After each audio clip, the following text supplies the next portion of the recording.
Democracy है ना ऐसी तरह की गवर्नमेंट है जहाँ पर जो रूलर्स है ना उनको पीपल्स ने रिप्रेजेंटेटिव को चुन दिया, एक कैंडिडेट बन गया। तो फिर वो तो हमें कंट्रीज में आगे देखने को मिलेगा कि वो डिक्टेटर उन पे अपने ऑर्डर देता है, उनको डिक्टेटर की बात माननी पड़ेगी, तो वो डेमोक्रेसी नहीं है। ऐसी बात करें इलेक्शंस की, एक बहुत बड़ा मिसअंडरस्टैंडिंग सबके दिमाग में रहती है कि जैसे इलेक्शन हो रहे हैं किसी भी देश में और अगर आप उसमें वोट डालने जा रहे हो तो इसका मतलब ये बिल्कुल भी नहीं है कि डेमोक्रेसी में कॉन्सेप्ट बन गया होगा ना कि हम डेमोक्रेसी में किस ब्रॉडर लेवल तक बात कर रहे हैं। मिलिट्री को ला देता है एंड जो डेमोक्रेटिक गवर्नमेंट है उसको ओवरथ्रू कर देता है। जो पाकिस्तान की मीडिया है, जो ह्यूमन राइट्स की ऑर्गेनाइजेशन है, ये फाइनल डिसीजन होगा ना हमारा, वो किनके हाथ में होगा?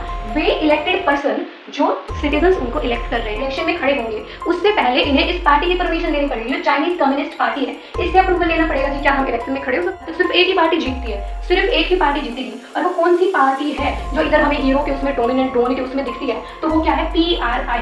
एंड इलेक्शन जीतने के लिए मतलब गंदी गंदी तकनीकियां अपनाती थी। फिर आखिरी ही मिनट में जो पोलिंग बूथ होते हैं, मतलब जहाँ पे इलेक्शन होने हो रहे हैं, आखिरी मिनट में उसको शिफ्ट कर दिया एक जगह से दूसरी जगह। उसकी डेमोक्रेसी सबसे पहले तो फ्री और फेयर इलेक्शंस के ऊपर बेस्ड। सो हेलो गाइस, कैसे हैं आप सब? मैं नेहा और आप सबका आपके YouTube channel Neha study club पे स्वागत है।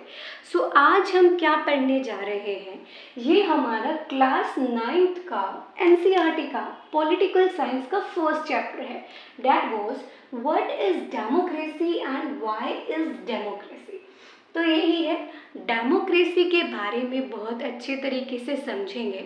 और ये सिर्फ हमारा 9th क्लास के लिए ही नहीं है, जो ये हमारा कॉन्सेप्ट है ना डेमोक्रेसी, आपको UPSC के लेवल तक देखने को मिलेगा। तो जर्नी क्या है, जिसको भी NCERT पढ़नी है, ये वीडियो उनके लिए है जिनको भी पॉलिटिकल साइंस अच्छा लगता है। तो सबसे पहले तो मैं आपसे ये क्वेश्चन पूछना चाहती हूँ कि जिस सिस्टम में आप रहते हैं, क्या आपको पता है उसका मतलब ही क्या है?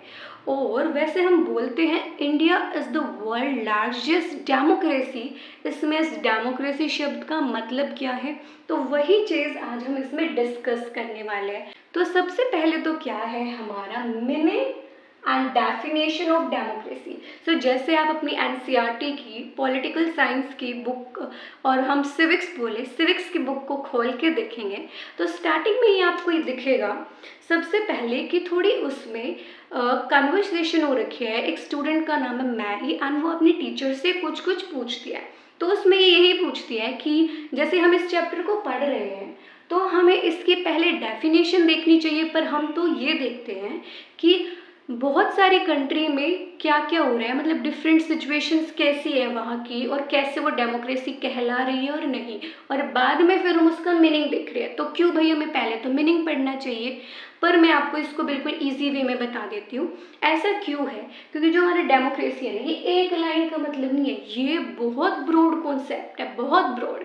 इसको समझने के लिए ना आपको बहुत सारी चीज़ें समझनी पड़ेंगी, तभी आप समझ पाएंगे। जैसे सबसे पहले आपको जो पाकिस्तान है वो मुशर्रफ, उसके बारे में हमें जानने को मिलेगा। देन PRI जो हमारी पार्टी है मैक्सिको में, उसके बारे में। ऐसे चाइना में अलग अलग कॉन्सेप्ट को हम अच्छे से समझेंगे। फिर लास्ट में आपको मैं चारों के चारों आपके फीचर्स बता दूंगी। सो चलो हम स्टार्ट करते हैं हमारे मीनिंग से। सो जो ये डेमोक्रेसी शब्द है, इसका मतलब क्या है?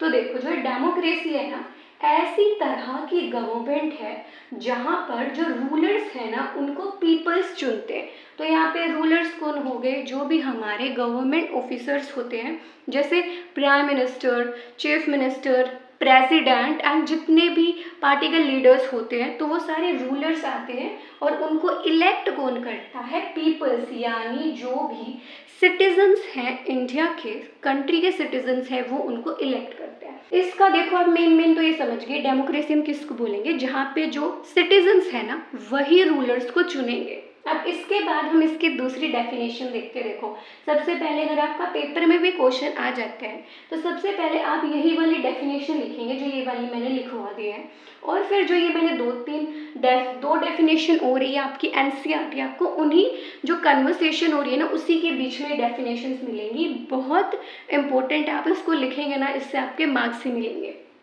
तो जो एक हमारे स्कॉलर हैं अब्राहम लिंकन, स्कॉलर क्या होते हैं? जो मतलब पढ़ते हैं पॉलिटिकल साइंस के बारे में, इन चीज़ों को डीप में पढ़ते हैं।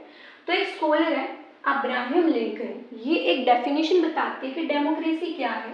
एक ऐसी तरह की गवर्नमेंट है जहाँ पे जो रूल है ना, rule of the people, for the people and by the people, इसमें क्या है कि जो रूल है किसके लिए हो रहा है, सिटीजन्स के लिए हो रहा है और उनके द्वारा ही हो रहा है और हमारी डेवलपमेंट के लिए हो रहा है। कर कौन रहे हैं, हम ही कर रहे हैं। तो ये है of the people, to the people and by the people.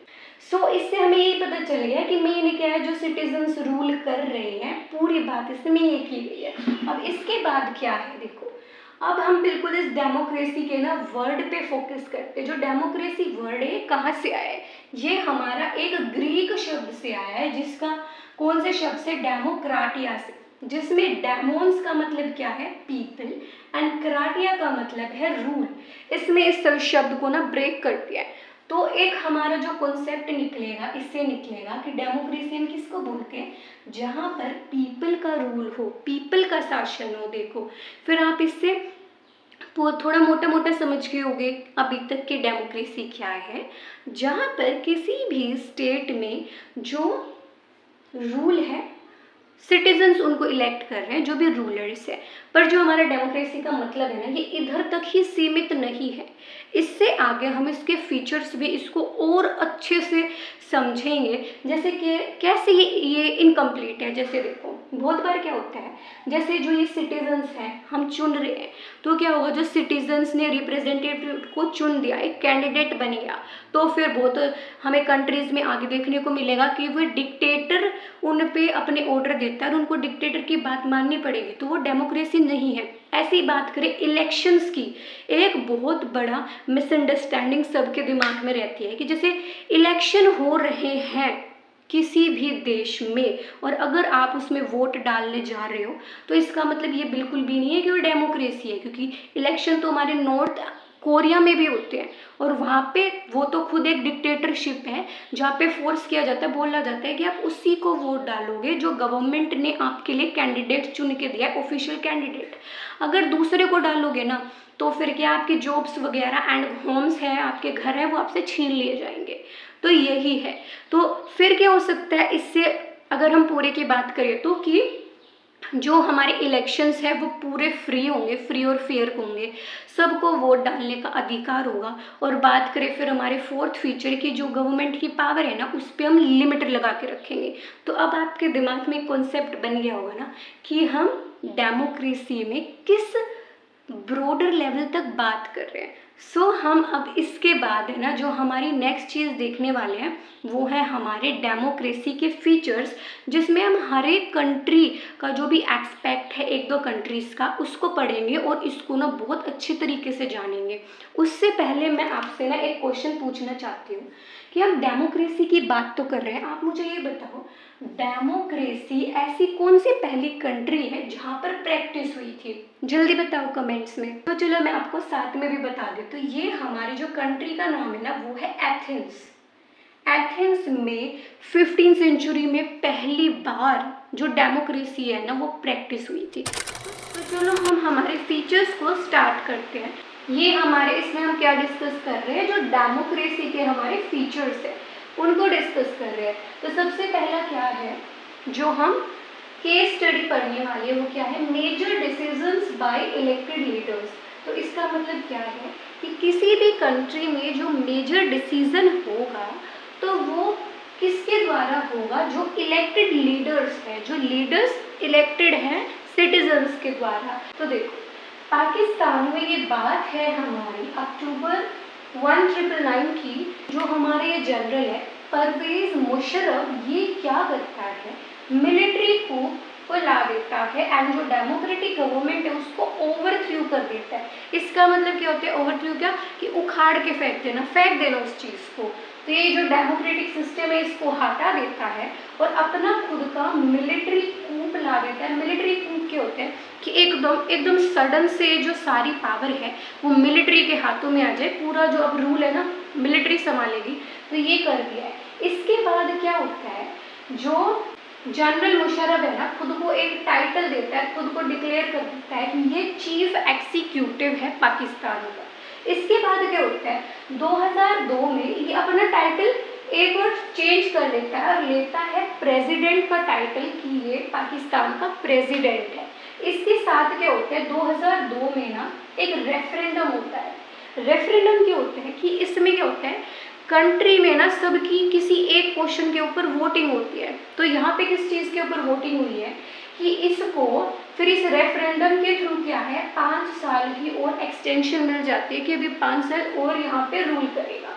तो फिर जो ये रेफरेंडम हुआ ना, सब लोग इसका बहुत ज़्यादा प्रोटेस्ट करते हैं, सब अगेंस्ट है इसके। जो पाकिस्तान की मीडिया है, जो ह्यूमन राइट्स की ऑर्गेनाइजेशन है, ये बोलते हैं कि जो रेफरेंडम कराना भाई, ये सीधा माल प्रैक्टिसेस के ऊपर, मतलब गलत प्रैक्टिसेस करके ये लाया गया है। पूरा ये टोटली एक फ्रॉड चीज़ हमें यहाँ पे देखने को मिलती है। सो फिर इसके बाद क्या होता है, अगस्त 2002 में जो मुशर्रफ है ना, एक अब नया ऑर्डर लेके आता है जिसका नाम क्या है, लीगल फ्रेमवर्क ऑर्डर। इस ऑर्डर के अंदर क्या होता है, जो पाकिस्तान का कॉन्स्टिट्यूशन है ना, उसको बदल दिया जाता है, अमेंड किया जाता है। तो इसमें क्या होता है, इस ऑर्डर के अकॉर्डिंग क्या होगा, जो ये जनरल मुशर्रफ है, इसके पास इतना अधिकार है कि जो नेशनल एंड प्रोविंशियल असेंबलीज है, इसको ये ना डिसमिस कर सकता है। और ये कौन सी असेंबलीज है, इन्हीं के मेंबर्स है ना, जो सिटीजन्स है इलेक्ट कर रहे हैं। अगर इसी को डिसमिस कर रहा है तो देखो फिर आगे क्या हो रहा है। तो इसके बाद क्या है, जो एक सिविल कैबिनेट होती है, तो जो भी ये कैबिनेट का नाम है सिविल कैबिनेट, तो जो भी ये कैबिनेट काम करेगी ना, इसको सुपरवाइज, मतलब किसकी रेख देख में करेगी, एक काउंसिल है, नेशनल सिक्योरिटी काउंसिल, तो ये इसको सुपरवाइज करेगी। यहाँ पे एक क्विज देखो कि जो ये काउंसिल है ना, इसको कौन डोमिनेट कर रहा है, मिलिट्री ऑफिसर्स। मतलब इस काउंसिल को जो मिलिट्री के ऑफिसर है ना, उनकी बात माननी पड़ेगी, और ये इनके नीचे काम कर रही है। तो इसका मतलब तो सीधा ये होना कि ये सीधा मिलिट्री ऑफिसर्स के अंदर ही सुपरवाइज होती है ना, जो ये डिसीजंस बोलेंगे वही चीज़ें होगी। तो इससे हमें क्या पता चल रहा है कि फिर पाकिस्तान में इलेक्शंस हो रहे हैं, हाँ बिल्कुल हो रहे हैं, और उन्होंने अपने रिप्रेजेंटेटिव्स को चुन लिया। यानी रिप्रेजेंटेटिव्स कौन है, ये जनरली आगे जाके ना जो नेशनल एंड प्रोविंशियल असेंबलीज है, इनके मेंबर्स बनते हैं। तो इनके पास तो है बहुत कम पावर, बहुत कम पावर। एंड जो फाइनल पावर है ना, वो किसके हाथ में देखने को मिलती है, एक तो जो हमारी ये मिलिट्री ऑफिसर्स है, इनके हाथ में मिलेगी, और साथ में जो जनरल मुशर्रफ है, इसके हाथ में हमें फाइनल पावर देखने को मिलती है। तो आप खुद बताओ कि जो पाकिस्तान हमारा जनरल मुशर्रफ के अंडर में है, क्या वो एक डेमोक्रेसी कहलाएगी? तो यहाँ पे यही बोला गया कि ये क्या कर रहे हैं, ये इलेक्ट कर रहे हैं। देखो, सिटीजन्स को इलेक्ट कर रहे हैं। मेन रूलर कौन है, जनरल मुशर्रफ, और साथ में जो इनकी मिलिट्री ऑफिसर है, वही तो मेन लीडर हुए ना, उनको थोड़ी इलेक्ट कर रहे हैं। ये जिनको इलेक्ट कर रहे हैं उनके हाथों में कम पावर है, सारी पावर इनके हाथ में। तो क्या हम इसको डेमोक्रेसी बोलेंगे? बिल्कुल नहीं बोलेंगे। तो इस सिस्टम को हम क्या बोलेंगे, इसको हम डिक्टेटरशिप या मोनार्की बोलेंगे। कि सही है भाई, इलेक्शन हो रहे हैं, तो इलेक्शन मैंने पहले ही बताया, सिर्फ इलेक्शन होना ये डिसाइड नहीं करता वो डेमोक्रेसी है कि नहीं है। यहाँ पे देख लो, इलेक्शन हो गए एंड इनके रिप्रेजेंटेटिव्स को चुन लिया गया, पर जो मेन पूरा कंट्री को संभाल रहा है वो कौन संभाल रहा है, जो जनरल मुशर्रफ है। मतलब पावर किसी और के हाथ में है। तो ऐसा ही बोला गया एट लास्ट कि ऐसा हो कि जो मेन पावर किसी और के हाथ में होती है और सिटीजन्स किसी और को इलेक्ट कर रहे हैं, तो हम उसको डेमोक्रेसी नहीं बोलेंगे, और ना ही हम इसको पीपल लॉ बोलेंगे कि पीपल के हाथ से लॉ हो रहा है।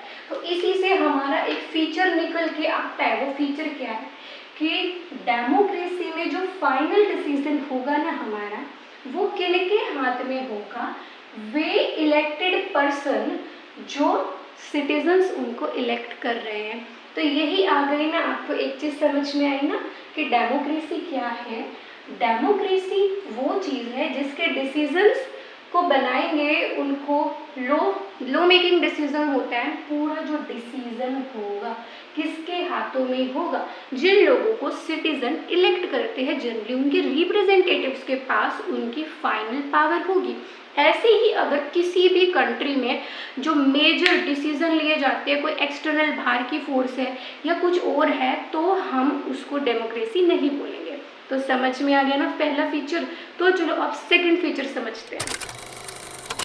सो गाइस, चलो अब हम हमारे सेकंड फीचर ऑफ डेमोक्रेसी को पढ़ते हैं। तो इसमें क्या है, free and fair electoral competition. इसका मतलब क्या है कि कंट्री में इलेक्शन होते हैं तो उसमें जो दो पार्टीज के बीच में कंपटीशन होता है वो क्या होगा, फ्री होगा और फेयर होगा। तो इसमें हम दो कंट्रीज के बारे में बात करने वाले हैं। तो पहले चाइना के बारे में पढ़ते हैं। देखो, चाइना में इलेक्शंस होते हैं हर 5 साल में, रेगुलरली इलेक्शंस होते हैं।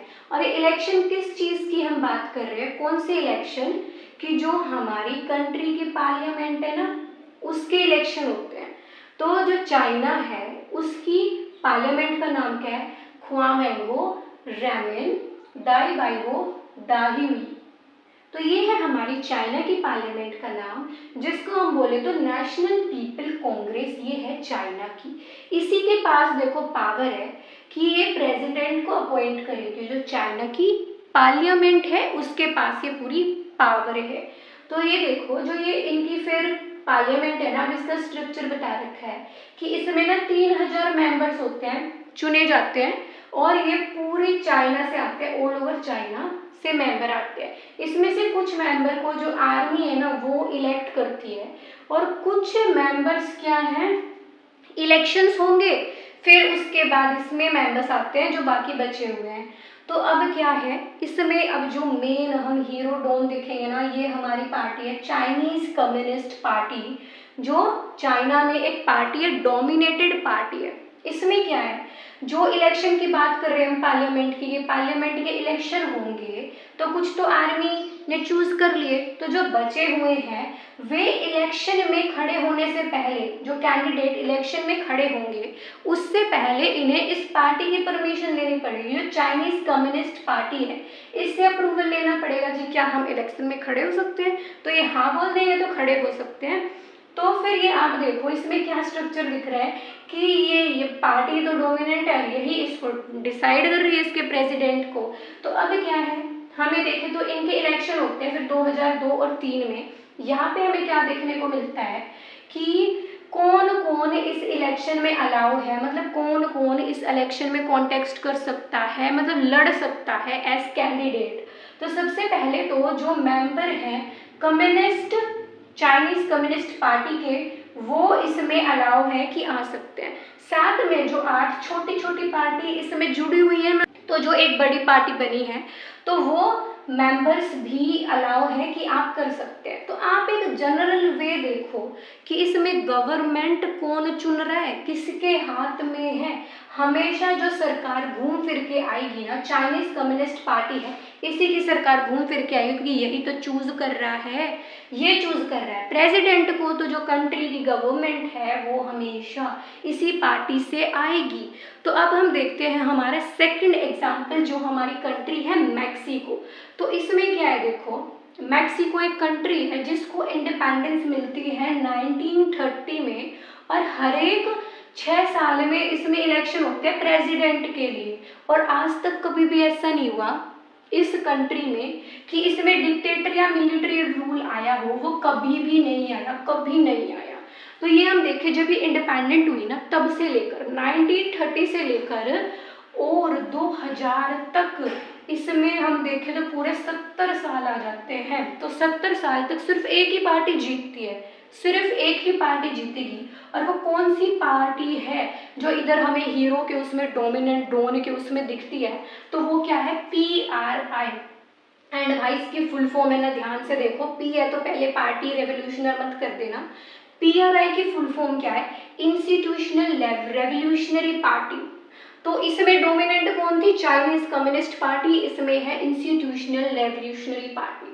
तो अब क्या है, इसमें यहाँ पे अपोजिशन है ही नहीं, सीधा सीधा देखा ना, सीधी एक पार्टी है वो चूज करेगी और उसको वोट डालो। इसमें क्या अपोजिशन पार्टी है कि हाँ भाई हो सकती है, इलेक्शन में लड़ भी सकती है, आ जाओ इलेक्शन में लड़ लो, पर वो कभी भी मैनेज नहीं कर पाई कि वो जीतती, आज तक जीत ही नहीं पाई वो। मतलब ये कॉन्टेक्स्ट की बात कर रहे हैं ना, 70 साल में जीत ही नहीं पाई। तो फिर क्यों ऐसा क्यों हो रहा था भाई, ऐसा क्यों हो रहा है, तो ऐसा इसलिए हो रहा है क्योंकि जो पीआरआई है ना, ये पार्टी है, ये डर्टी ट्रिक्स यूज करती थी इलेक्शन जीतने के लिए, मतलब गंदी गंदी तकनीकियां अपनाती थी, फिर भी जीत जाती थी। तो वो क्या क्या ट्रिक्स है? सबसे पहले तो क्या है, जो भी गवर्नमेंट ऑफिसर होते हैं, ऑफिसेज होते हैं, उसमें जो भी एम्प्लॉयर्स हैं उनको बोला जाता था कि तुम्हें जो हमारी पार्टी की मीटिंग है ना भाई, तुम्हें वो अटेंड करनी पड़ेगी।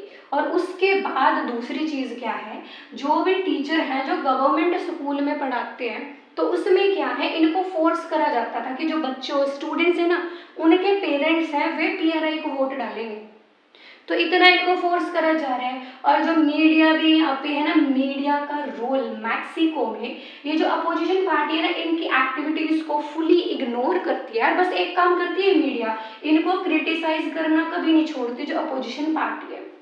और ये क्या डर्टी ट्रिक्स अपनाते हैं, आखिरी ही मिनट में जो पोलिंग बूथ्स होते हैं, मतलब जहाँ पे इलेक्शन होने हो रहे हैं, आखिरी मिनट में उसको शिफ्ट कर दिया एक जगह से दूसरी जगह। उससे क्या होगा, जो सिटीजन है भाई वोट डालने आ रहे हैं, उनको बहुत डिफिकल्टी होगी, कैसे वोट डालेंगे वो। तो यही चीज़ है। तो यहाँ पे हमें इसका पूरा दिख गया क्या क्या ये यूज़ कर रहा है, कैसी कैसी डर्टी ट्रिक्स को ये यूज़ कर रहा है। और एक चीज़ और क्या है, जो पीआरआई पार्टी है ना, बहुत ज़्यादा एक्सेसिव मनी यूज़ करती है इनके कंपेनिंग्स में। कंपेन्स हम किस में बोलते हैं, जैसे कोई कैंडिडेट खड़ा हुआ है, उसके प्रचार के लिए इतने पैसे लगा देते हैं जो भी ये कैंडिडेट्स आएंगे इधर। तो देखो, आपने दोनों एग्जाम्पल समझ लिए अच्छे से, चाइना वाला भी और हमारा मैक्सिको वाला भी। तो इससे क्या निकल के आया, हमने दोनों ही इलेक्शंस को पढ़ा, तो क्या हम इसको फ्री एंड फेयर कंपटीशन बोलेंगे? बिल्कुल नहीं बोल सकते। ऐसा क्यों? जब हम चाइना की बात कर रहे हैं, इसमें तो जो सिटीजन्स है ना, उनकी कोई चॉइस ही नहीं है। सीधा ये है कि आपको भाई रूलिंग पार्टी है ना जो, उसी को आप वोट डालोगे, या तो फिर जो ये पार्टी जिस कैंडिडेट को अप्रूव कर देगी ना उसको डालो, कोई चॉइस ही नहीं। भाई ये कैसे इलेक्शन हुए? और दूसरी बात करें मैक्सिको की, ये बोलती है कि भाई चॉइस है आपके पास, आपको अपोजिशन दे रहे हैं, आप कर सकते हो, पर ये लास्ट पॉइंट पर ऐसे डर्टी ट्रिक्स यूज करते हैं कि यही एक ही पार्टी बनी रहेगी। तो आप खुद देखो ये कैसे इलेक्शन है। तो फिर यही बोला गया कि क्या ये चीज़ें हमारी डेमोक्रेसी में ऐड हो सकती है? बिल्कुल नहीं हो सकती। तो क्या चीज़ होनी चाहिए एक डेमोक्रेसी में? भाई देखो, सबसे पहले तो कि इलेक्शन फ्री हो, हम जिसको चाहे उसको चूज कर लेना, उसको वोट डाल लें। दूसरे नंबर पे क्या हो, इलेक्शन जो हो रहे हैं, चलो ठीक है हमें आप एक चॉइस प्रोवाइड कर रहे हो, पर वो फेयर हो। तो दोनों ही चीज़ इंपॉर्टेंट है। नेक्स्ट क्या है कि दूसरा भाई हमेशा ये नहीं कि एक ही जीते, दूसरा जो जीत रहा है वो हारने के लिए भी होना चाहिए, कभी ना कभी वो डिफीट भी होना चाहिए, जो विनिंग पावर है। और बहुत बार क्या होता है, जैसे इलेक्शन में हम किसी को वोट दे आए, तो अब हमें लग रहा है कि भाई नहीं, हमने तो गलत लीडर चूज कर लिया है, तो हमें इतना भी हक है, अधिकार है, राइट है कि अब नेक्स्ट टाइम जो इलेक्शन होंगे ना, तो हम उसको रिमूव भी कर सके, उसको चेंज भी कर सके। तो इसी से हमारा सेकंड फीचर निकल के आता है डेमोक्रेसी का। वो क्या है कि डेमोक्रेसी सबसे पहले तो फ्री और फेयर इलेक्शंस के ऊपर बेस होगा, बिल्कुल फ्री एंड फेयर इलेक्शंस होंगे। उसके बाद जो मतलब अभी करंट में जो पार्टी जीत गई, उसको फेयर चांस होने चाहिए कि वो हार भी सकती है। सो आपको यहाँ तक कैसा लगा पढ़कर? आ रहा है सब कुछ समझ में? मेरे को कमेंट्स में बताइएगा। और जो ये चैप्टर है ना, इसका ये पार्ट फर्स्ट है। पार्ट सेकंड में हम आगे के 2 फीचर्स देखेंगे, इसीलिए इस पार्ट को इधर ख़त्म कर रहे हैं, बहुत बड़ा हो जाएगा, आप बोर हो जाओगे। तो एक इंटरेस्टिंग वे में पढ़ने के लिए ना इस चैनल को कर दो सब्सक्राइब और चैनल पे बने रहिए नेक्स्ट वीडियो के लिए। ऐसे ही इंफॉर्मेटिव वीडियोस के लिए don't forget to like, share and subscribe.